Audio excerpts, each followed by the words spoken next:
Well, Shaunti, and talking through your habits, your daily habits, the things that you consistently do to get out of yourself what you want. I want to caveat with this one too, because, well, we could almost go with two. Your habits, if they've changed Mhm. since COVID, since this pandemic, and also in the past 6 months, I would assume there's some that have changed as you have been dealing with cancer. So Yes. tell us about that. And even I usually start off kind of with the physical and nutrition side of your life. So what were you doing, pre-pandemic? Did it change? And then, last Christmas, so that would have been December of 2020, and you get a cancer diagnosis. And as you talked about in our first show together, you went through chemo, which you said was every day for weeks. Radiation. So Radiation. radiation, But yes, radiation. every day for weeks. Tell Yeah. tell us about what transpired. Well, it's interesting. The Before COVID, my activity, I definitely do not fit the profile of the people who are like, you go to the gym. Like my husband, literally, he will work out for an hour or two every single day.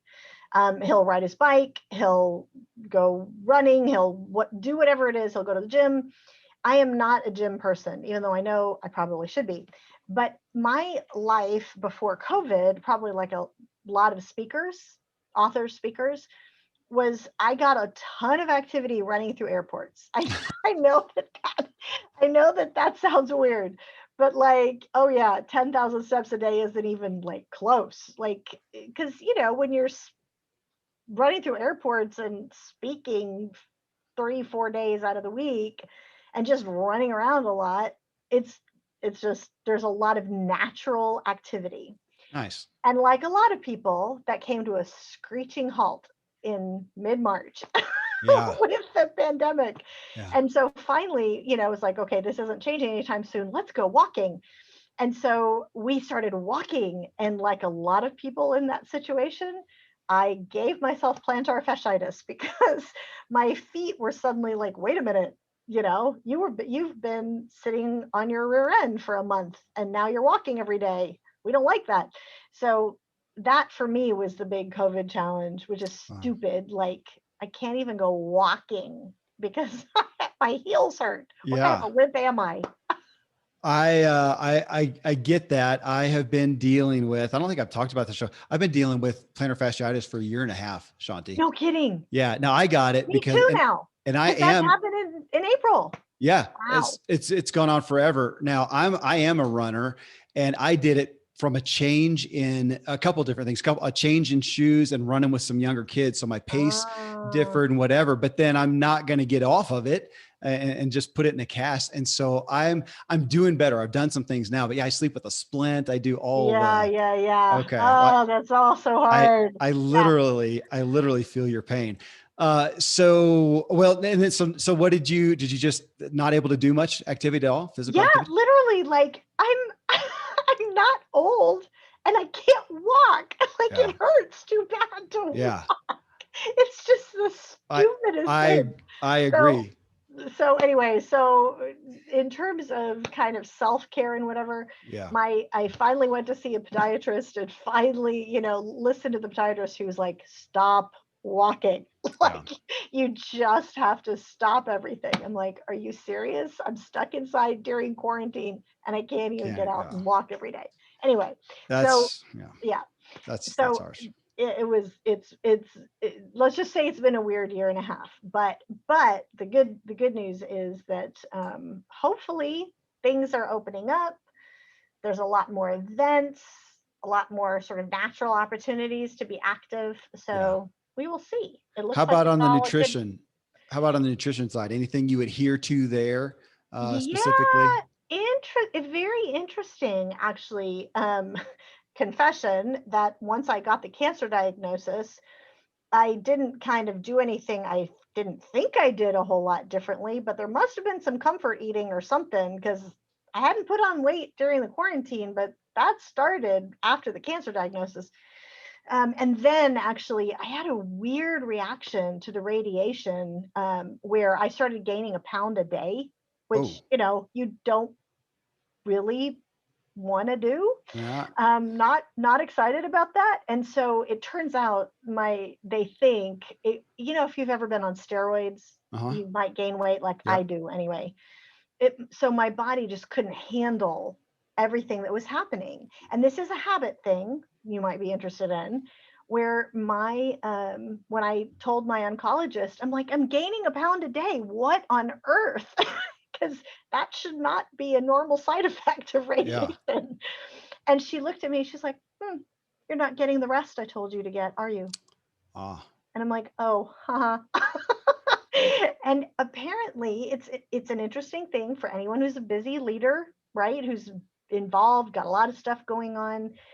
Um, it was a screeching halt kind of come to Jesus crossroads decision of basically in this was just a more exacerbated example of a situation many of us have faced where you have to decide if you're going to take the rest you need or not, yeah.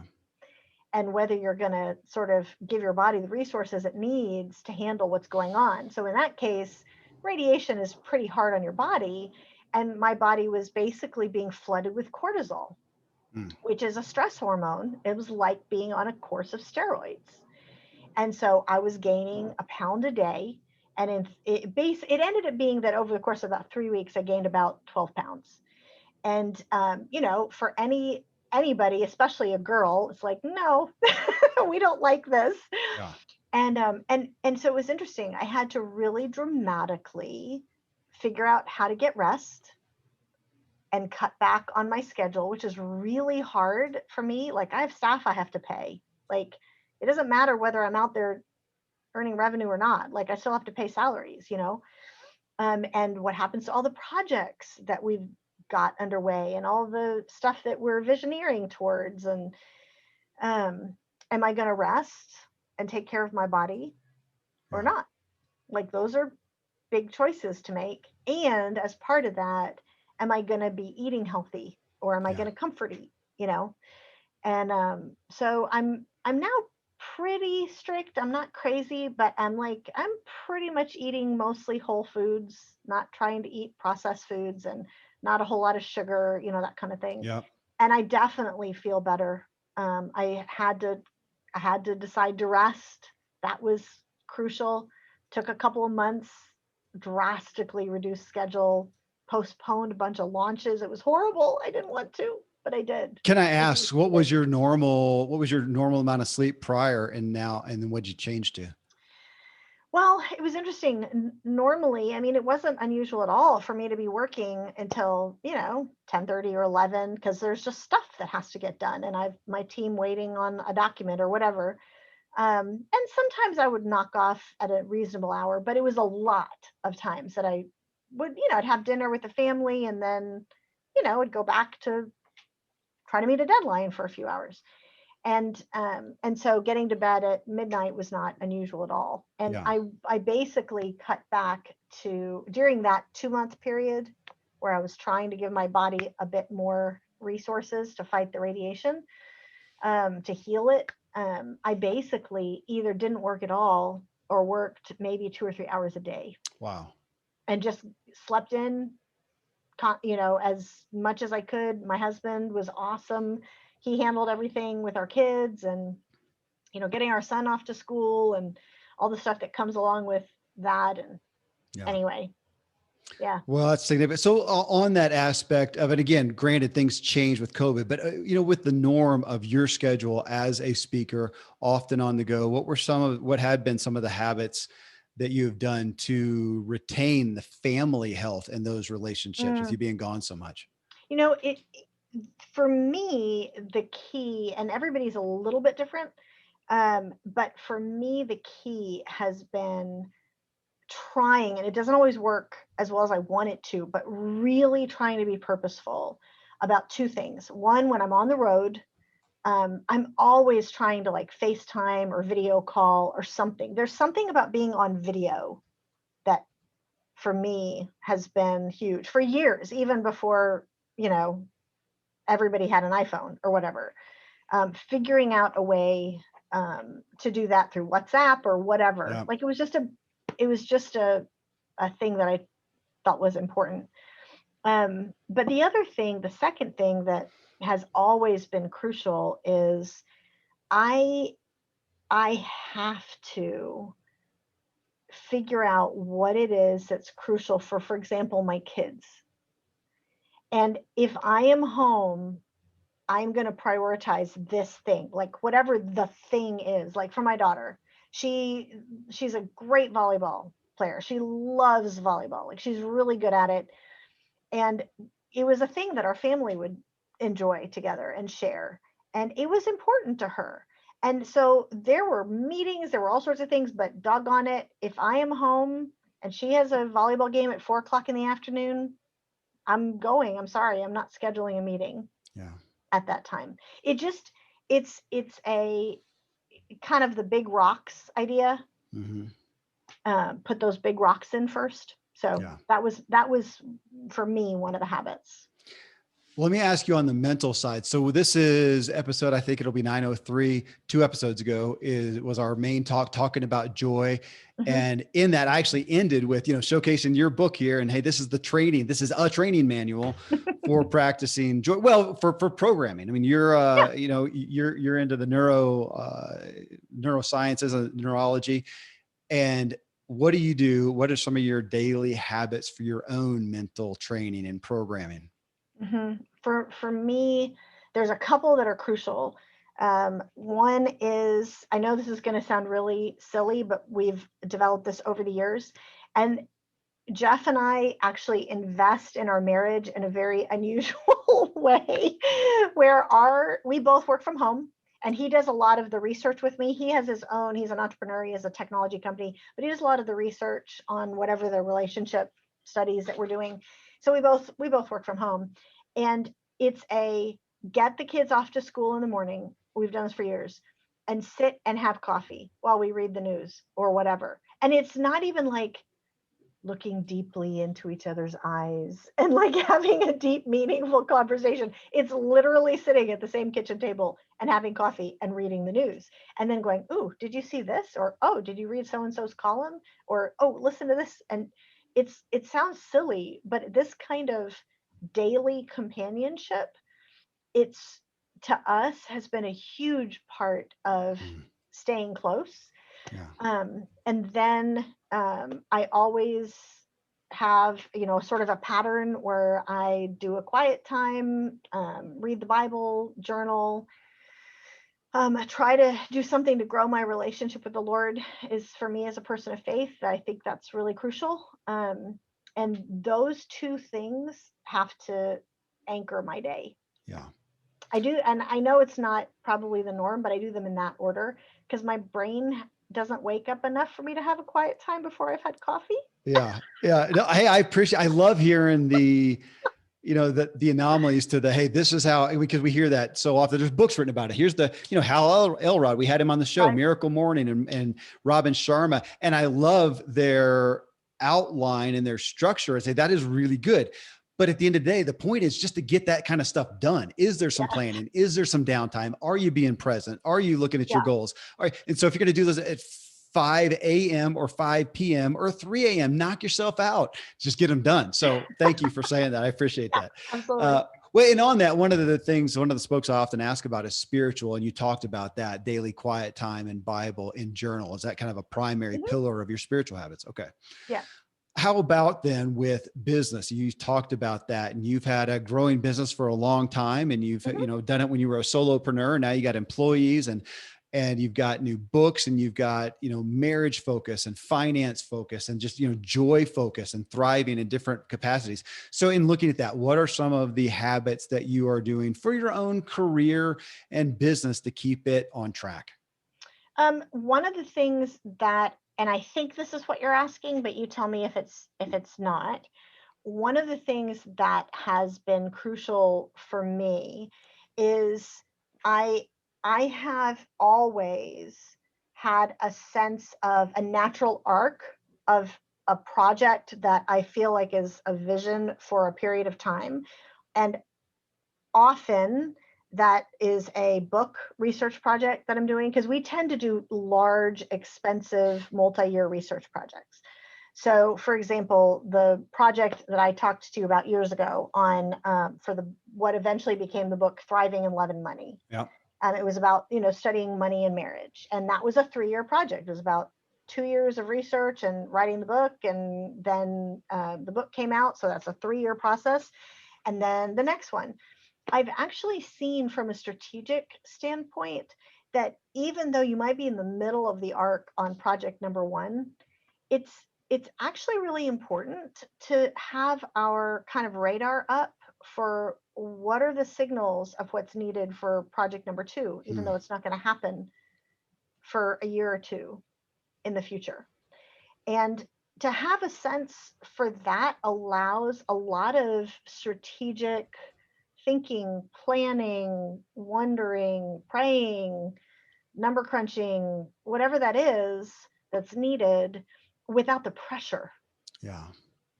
Well, you're So, talking about the consummate. We attribute it to, the artist, and we use the word artist. Most people think of the visual arts and whatnot, but I'm going to say you're an artist, in what you do, in your research, in your book it's a writing. creative A process. creative. Yes. Thank you. Yeah. So you to take that and you have this project and you devote everything to that. And at the end, smashing success and applause and whatever, and then nothing. I mean, and there's where we run into Feels the weird. problems. Yeah. Yeah. With the artist who doesn't do business well, and it can destroy it. So you're Yeah. speaking to that. Okay. Well, it's product development. I mean, it Yeah. just happens to be that, my product is a giant research study and a book Yeah. or Yeah. a video course or Yeah. whatever. But the key, honestly, I think that there is something that I've seen for anybody who's in any kind of a creative process or any kind of a product development process is if you have your radar up, you'll be getting a sense for things. And it's more of a matter of having it sort of on the back burner Mm-hmm. and not feeling like you either, because there's a temptation to like, ooh, like switch, like go all in on that, and have the squirrel mentality, which will Yeah. make you crazy. Yeah. It's not doing that. And it's also not ignoring it because I can't deal with this right now because I have this other thing. There really is a need to be able to run on several tracks. Like, what's the current track and what's might be coming behind. Yeah. So, Well, absolutely. And that's one I always have multiple things going on, but it's prioritizing, and I'll tend to jump to the other one and kind of schizo. Yeah, I'm the squirrel. So that's, I have to guard against that. Well, here, the last one here that's always of interest to me is just the personal spoke, the things that you do. You mentioned before self-care, but, call it play, fun, hobby. What are the things outside of just, work and what you're doing that you do just for Shaunti? okay, you're going to laugh. But I am, how do I say this so that you don't turn off the podcast and go, oh my gosh, I she's can so always frivolous. edit it out. That's what my Yeah, guys are no, for. it's okay, because you're going to think this is the most frivolous thing in the world, but this works for me.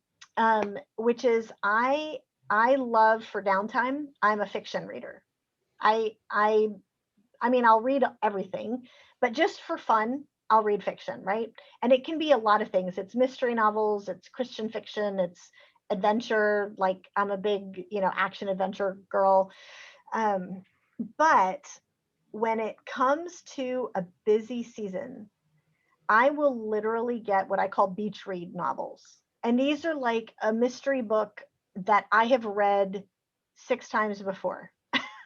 And it literally allows me to turn my brain off Yeah. for half an hour while I have lunch, and I'll sit and I'll read for half an hour. I'll give myself permission. I'm not going to do anything. I'm not going to return calls. I'm not going to check my email. I will turn my brain off for half an hour. And I have discovered that in a busy season, I actually can't turn my brain off if I read a new book that's really gripping. Like I want to keep Interesting. reading and I don't want to do what I'm supposed to be doing. Yeah. And so for me, kind of the strategy that allows me to turn my brain off and then turn the book off is to actually read a book that I've read before and really enjoyed. And it's been years since I've read it. I have not had that answer before. Well, But no, frivolous, I'm but thinking there you about go. it. And, so I don't even call it exercise. I like to get out and trail run and mountain Mhm. bike run. But when I am busier, I am more prone to do the same path that I know, and I can just I go hard. So I'm not thinking about stuff, but same Yeah. thing, trying to empty that out. And I know I've grown in the past as a kid, I was a big fiction reader, but then I got away from it. The past 2 years, I've gotten back into it with such a great joy. So no, it's neat. As soon as we're finished here, I'm going to trade. Actually, no, this is a show. People be interested. So fiction readers, you talked about some, Mhm. any ones you're into right now specifically? Oh yeah, I mean, I love the Mark of the Lion series by Francine Rivers. Oh Now, gosh. Yeah. I'm I'm I'm not as much historical fiction often, but that one is like, wow. It's That's just top of the list. Cause when so you good. look, for me, she fits into that she's, gosh, how can I say this tactfully? I mean, she is a faith-based person, but man, that is a real Oh, gritty story. it Okay. is, Yeah. and it's amazing. I mean, but I bounce all over the place, honestly, Kevin. I mean, I, finished the Mark of the Lion series, and then I think I read next The Lord of the Rings again, Yeah. and then I read The Martian, which is a Yeah. great book Yep. again. I mean, like the ones that, because we're in such a busy season with Yeah. the not just the cancer, but all the stuff I'm trying to balance with it. I'm definitely in a phase of trying to avoid as much as I can the new Yeah. books because it takes too much of my attention. So Understood. Oh, that's fun. Hey, thank you. Thanks for taking the sure time, giving thing. us behind the scenes. So fun. Always just a joy to talk with you, Shaunti. Thanks so much. Thanks so much.